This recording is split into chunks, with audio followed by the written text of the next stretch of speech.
दोस्तों Iran, Israel और America के बीच में जो युद्ध हो रहा है, हम सबको लग रहा था कि अमेरिका बहुत ही जल्दी इस युद्ध को जीत जाएगा या फिर इज़राइल बहुत ही जल्दी इस युद्ध को ख़त्म कर देगा। लेकिन हम सबको जो लग रहा था हुआ इसका उल्टा। बेसिकली अब अमेरिका गिड़गिड़ाता हुआ ईरान के पास जा रहा है और सीज़ फायर की मांग कर रहा है। क्या आपने ये सोचा था कभी? बेसिकली मैंने तो कभी नहीं सोचा था। मुझे लग नहीं रहा था कि ईरान जैसा देश, और वो भी दो देशों के सामने अकेला टिका हुआ, और टिका हुआ नहीं बल्कि कड़ी टक्कर भी दे रहा है। टक्कर ही नहीं दे रहा है, इनकी नाक में दम कर दिया है।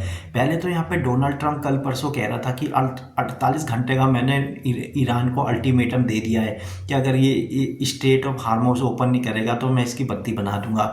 लेकिन अब यहाँ पे डोनाल्ड ट्रंप ही यहाँ पे ईरान से क्या कर रहा है, सीज फायर की मांग कर रहा है, जिसे ईरान ने यहाँ पे वो कर दिया है। मतलब कि हमें सीज फायर करनी नहीं है और ना फ्यूचर में करेंगे। मतलब इतनी बड़ी बात कहती।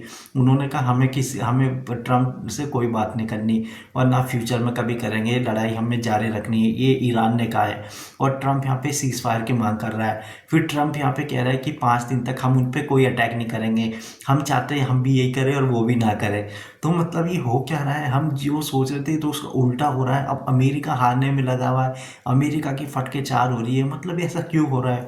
ये ऐसा इसलिए हो रहा है क्योंकि ईरान ने इतनी कड़ी टक्कर दी है इनको कि इनको ऐसा लग ही नहीं रहा था। इनको लग रहा था कि 1 या 2 दिन में हम युद्ध को ख़त्म कर देंगे। लेकिन ईरान ने मतलब कि इतना तगड़ा जोश दिखाया है इन्हें कि पूरी टक्कर दी है और इनको हिला के रख दिया है। अब इन्हें पता है कि हमारा भी काफ़ी ज़्यादा नुकसान हो रहा है, अमेरिका को भी पता है, इजराइल को भी पता है, और इसलिए अब ये बौखलाए हुए हैं। इन्होंने ये तो सोचा था कि हम युद्ध ख़त्म कर देंगे 1 दिन में 2 दिन में, लेकिन इन्हें ये नहीं पता था कि युद्ध इतना लंबा चल जाएगा और इससे इन्हीं का नुकसान हो रहा है। इन्हीं की अर्थव्यवस्था डाउन हो रही है, इन्हीं की यहाँ पे सारी चीज़ों की किल्लत हो रही है, ऑयल गैस इन सारी चीज़ों की किल्लत हो रही है। और यही रीज़न है कि अभी सीज़ फायर की मांग कर रहे हैं और ईरान के आगे घुटने टेक रहे हैं और गिड़ाने पे मजबूर हो रखे हैं। लेकिन ईरान है कि टस से मस नहीं हो रहा। वो कह रहा भैया मुझे सीज़ फायर नहीं करना, मुझे कोई लेना देना नहीं है, अब तो लड़ाई होके रहेगी।